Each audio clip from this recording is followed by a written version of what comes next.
Nabi pernah bersabda bahwa tolabul ilmi itu faridotun ala kulli muslimin. Menuntut ilmu itu wajib bagi setiap muslim. Sanes kanggo santri sanes. Tolabul ilmi faridotun itu sanes kanggo santri. Tapi ala kulli muslimin, setiap muslim.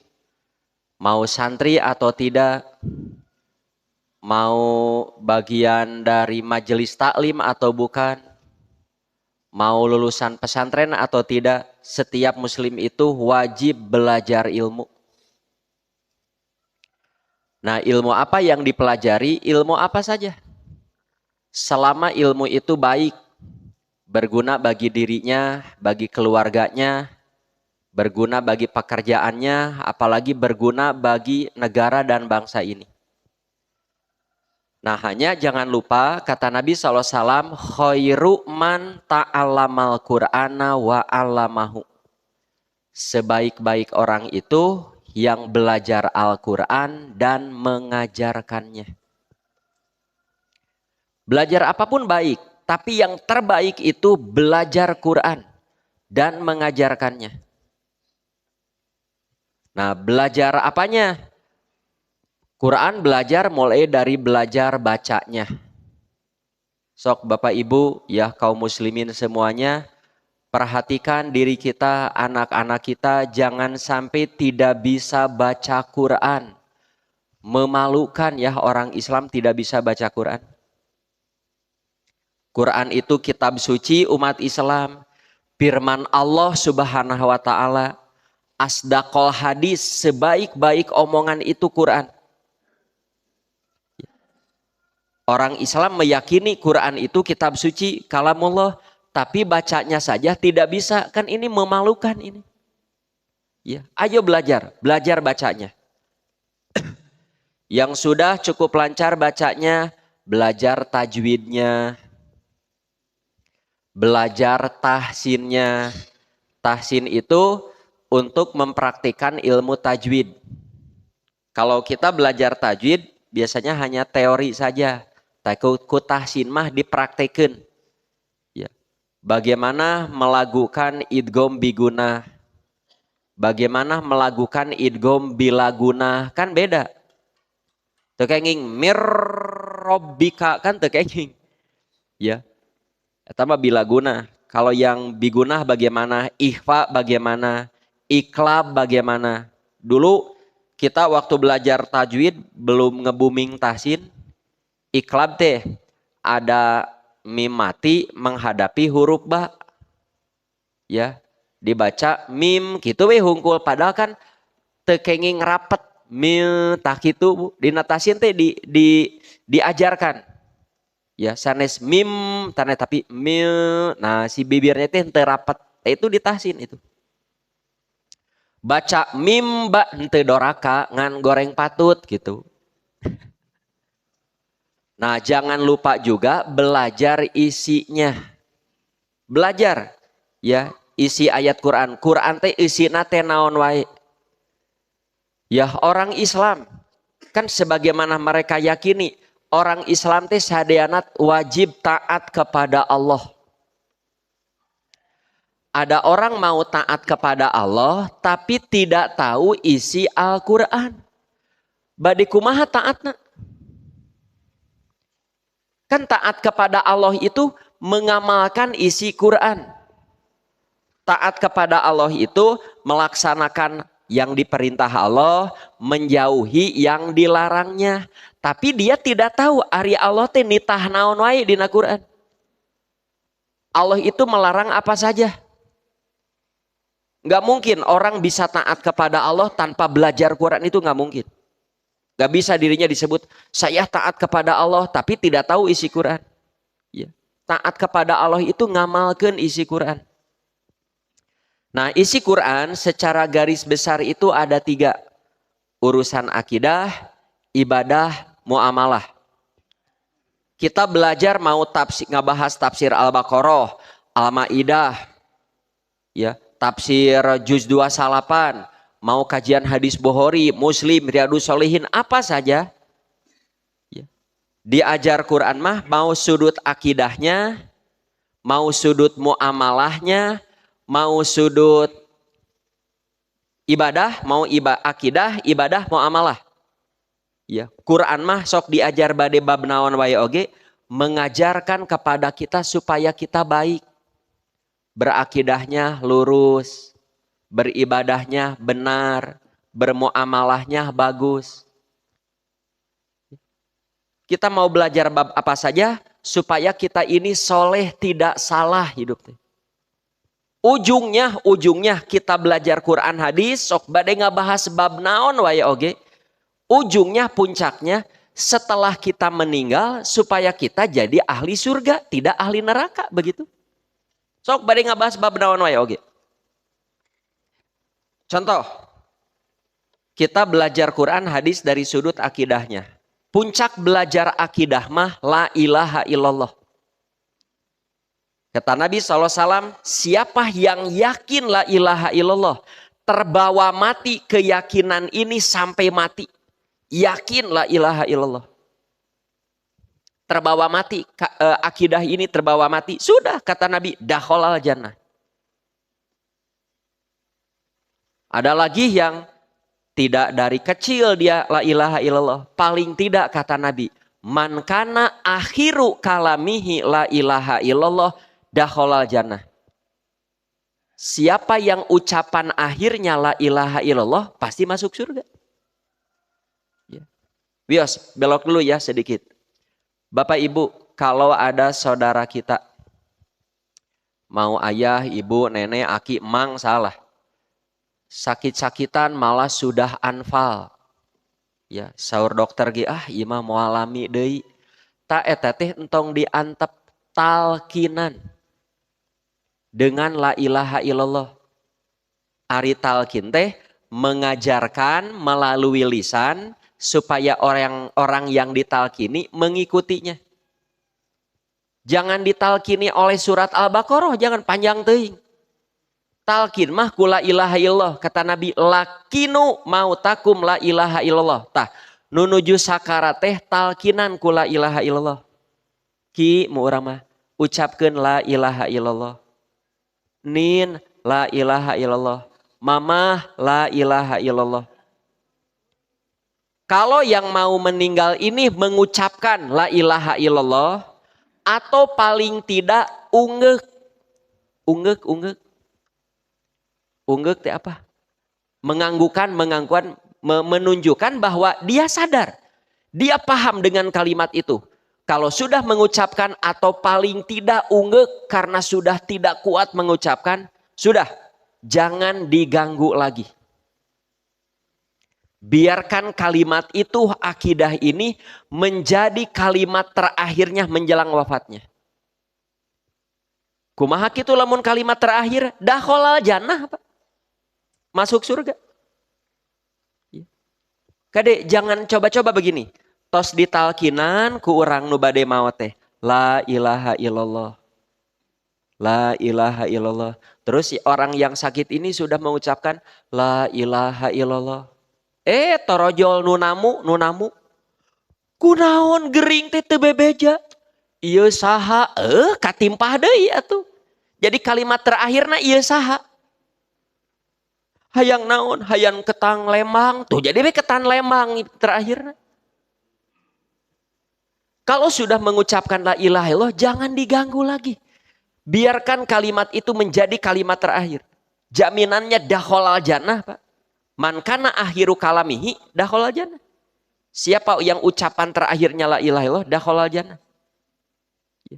Kalau kita sendiri yang sakit-sakitan, anu urang aya pirasat sigana urang maot. Tong nungguan ditalkinan ari sadar mah ucapkeun la ilaha illallah. Lain eta mobil weutuh keneh, pamajikan geulis keneh, nah meuni. Ya. Ucapkeun la ilaha illallah. Jangankan dari muslim, dari non muslim saja Pak. Ada non muslim, dia mau menjelang akhir hayatnya la ilaha illallah, atos beres, clear. Salamet di akhirat. Dalilnya apa? Nabi Nabi waktu pamannya Abu Thalib sakit, kan Nabi datang. Ya. Abu Thalib, mau alami deui maot. Ya, ku Nabi ditalkinan, ya ammi, hei saudara bapakku, kul la ilaha illallah. Ucapkan la ilaha illallah, mang. Kalimatan ashadu biha indallah. Sebuah kalimat. Kalau paman masuk Islam, kalau paman mengucapkan la ilaha illallah, aku akan menjadi saksi di hadapan Allah, paman masuk Islam. Jangan takut, mang. Dengan amal-amal buruk yang pernah dilakukan sebelumnya. Kamu pernah nyembah berhala, pernah nyembah Lata, Manat, Uzza. La ilaha illallah terakhir, bubuk tah sadayana. Bade ngucapkeun eta ku Abu Jahal, Abu Thalib, ngewa ke agama Abdul Muthalib, tidak jadi mengucapkan. Oleh Nabi ditalkin deui, mang burukeun kul la ilaha illallah. Kalimatan ashadu biha indallah. Ku Abu Jahal digoda deui, ngewa ke agama nenek moyang. Agama leluhur kamu sampai kamu mau mengikuti agama baru yang dibawa Muhammad.